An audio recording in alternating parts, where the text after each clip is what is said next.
సాయంత్రానికల్లా పని పూర్తి చేసేయి, సరేనా? చాలా జాగ్రత్తగా చెయ్యి. అలాగే అయ్యా. ఇక్కడ ఏదైనా పని చేయడానికి నాలాంటి మహిళ అవసరం ఉందా?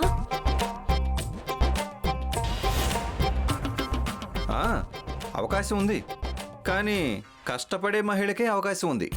ఇలా నాటకాల వాళ్ళకి అవకాశం లేదు. నీ వేషం చూస్తావంటే కష్టపడడానికి తక్కువగాను, నాటకాలు వేయడానికి ఎక్కువగాను కనపడుతున్నావే. ఈ వస్త్రాలు మా సాంప్రదాయం. దీన్ని చూసి మీరేం చింతించకండి, మేం పని చేయగలం. సరే, కానీ ఒక విషయం గుర్తుపెట్టుకో, పని మాత్రం చాలా శుభ్రంగా చేయాలి.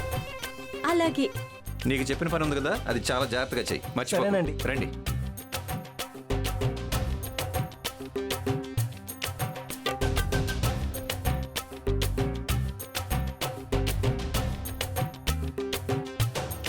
ఇదిగో ఈ సంచిలో బియ్యం ఉన్నాయి. నేను తిరిగి వచ్చేలోపు వీటిని శుభ్రం చేయాలి. కిలోకి రూపాయి ఇస్తాం.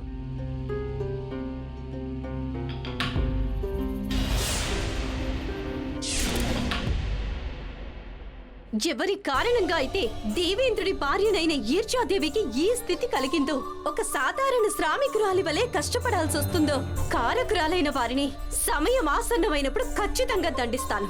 అంత సులువుగా వదిలిపెట్టను.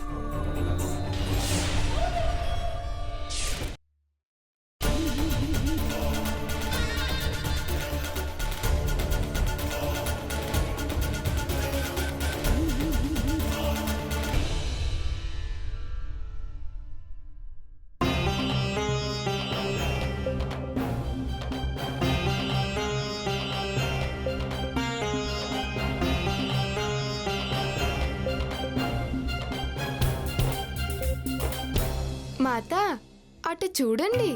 దేవి పౌలమి చేసిన తప్పులకి ఎలాంటి శిక్ష అనుభవిస్తున్నారు.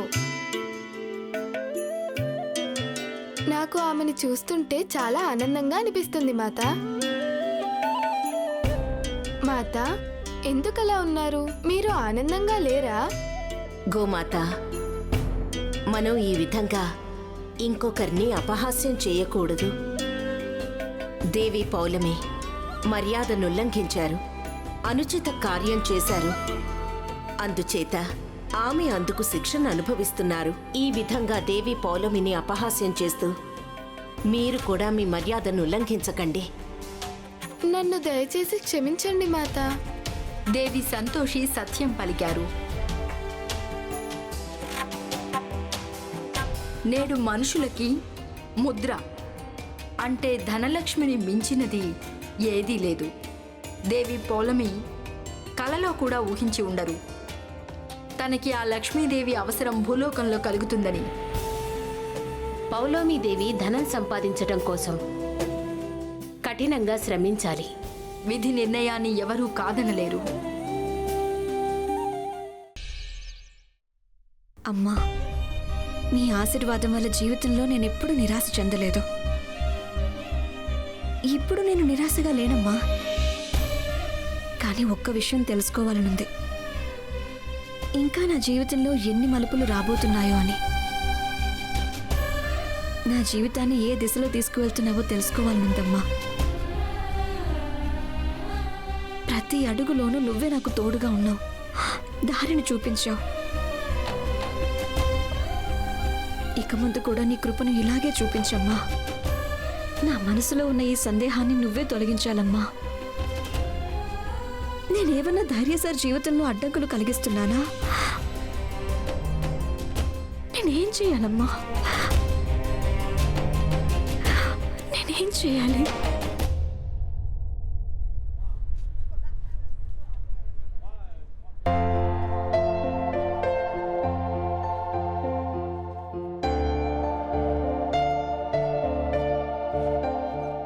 రియా ఇంతవరకు రాలేదంటే?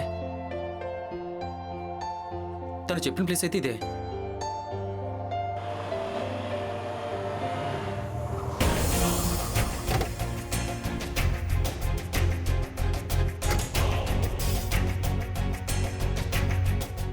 రియా, నాకు ఇక్కడ కూర్చోవాలని లేదు, మరి ఎక్కడికైనా వెళ్దామా? యాక్చువల్లీ ఈరోజు వెదర్ కూడా బాగుంది, నా మూడ్ కూడా బాగుంది, అలాగే అవకాశం కూడా ఉంది. ఇంకెక్కడికైనా వెళ్దాం. Let's go.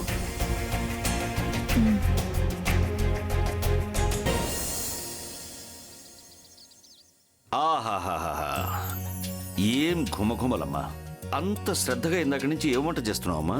కాకా చాలా రోజుల తర్వాత ఈరోజు నేను కందిపప్పు చేస్తున్నాను. ఓ పని చేయండి, ఆ, కాస్త రుచి చూసి చెప్పండి ఎలా ఉండానో.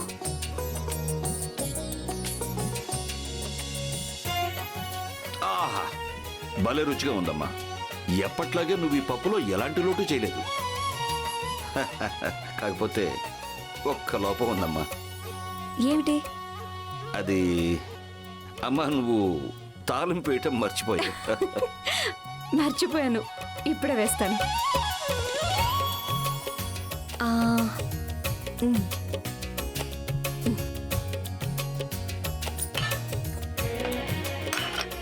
ఆలోచిస్తుంటే మన జీవితం కూడా ఈ పప్పు లాంటిదే.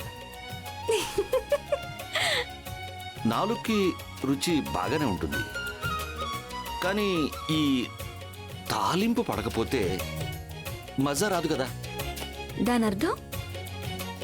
చూడమ్మా, నువ్వేమో ధైర్యాన్ని ఆనందింపజేయడానికి ఎంతో శ్రద్ధగా ప్రయత్నిస్తున్నావు. వాడికి చీమ కుట్టినట్టు కూడా లేదు. కానీ నాకు మాత్రం మార్పు వస్తుందనిపిస్తోంది. అది ఎలాంటి మార్పు అంటే ఎవరు ఊహించలేని మార్పు. ఒక విషయం చెప్పనా, నేను రియాతో నిన్ననే మాట్లాడాను. రియా వాడు చేస్తున్నది తప్పు అని వాడికి అర్థమయ్యేలా చెప్తానంది. రియా మేడం ధైర్యసరితో మాట్లాడుతానందా? ఆ, నేనే స్వయంగా ఆమెతో మాట్లాడొచ్చాను. నేనే స్పష్టంగా చెప్పాను, ధైర్యకి అర్థమయ్యేలా చెప్పమని.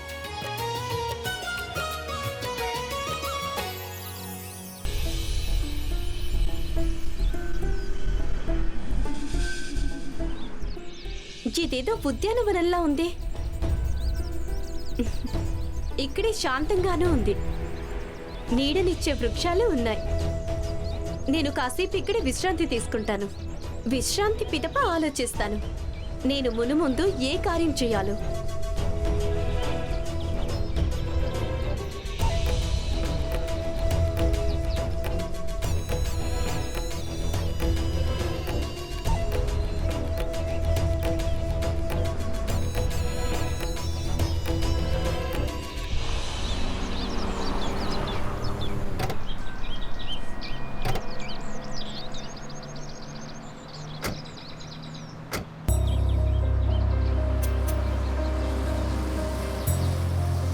ఇది సెంట్రల్ పార్క్ కదా, మనం ఇక్కడికి ఎందుకు వచ్చాం?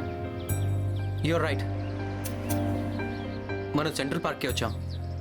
అదేంటంటే నా జీవితంలో నాశనం ఇక్కడే ప్రారంభమైంది, అలాగే మళ్ళీ చిగురించాల్సింది కూడా ఇక్కడేనని ఇక్కడికి వచ్చాం. రైట్. ఇప్పుడు ఇక్కడే నీ జీవితం నాశనం అయినప్పుడు నువ్వు ఎలా కొత్త లైఫ్ స్టార్ట్ చేయాలనుకుంటున్నావు? I mean, now that you're married to Santoshi, I think నువ్వు తన్ని యాక్సెప్ట్ చేయాల్సిందే.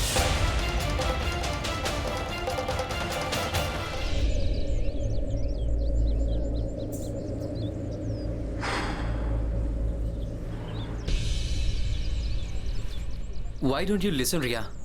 ధైర్య, యు ఆర్ నాట్ అండర్స్టాండింగ్. చూడు, నేను ఇక్కడ సార్ వేడివేడి శనగలు తింటారా? చాలా బాగుంటాయి సార్. ఇక్కడ మీ ఇద్దరం మాట్లాడుకుంటున్నావుగా, మధ్యలో రావడం అవసరమా? అలా గుడ్ల పిక్కించుకొని చూస్తావే, మూసుకొని వెళ్ళి ఇక్కడ నుంచి. లేదంటే వేడివేడి శనగలతో నీ మైండ్ కూడా ఉడకబెట్టేస్తాను. ధైర్య, ప్లీజ్. సారీ బాబు, మాకేం వద్దు, మీరు వెళ్ళిపోండి. మీకు ఇష్టం లేనప్పుడు తీసుకోకండి. ఎందుకు కోపడుతున్నారు?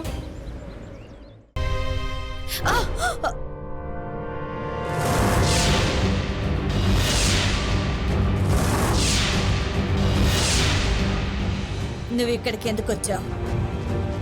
ఒక పని మనిషిని ఇంటి కోడలుగా అంగీకరించాల్సిన పరిస్థితి వచ్చినా అంగీకరిస్తాను, కానీ నీకు మాత్రం ఇంట్లో స్థానం లేదు. నిన్ను మాత్రం ఇంటి కోడల్ని కానివ్వను. అమ్మా మధు, నేనే ఆ అమ్మాయిని ఇక్కడికి పిలిపించాను. మావయ్య,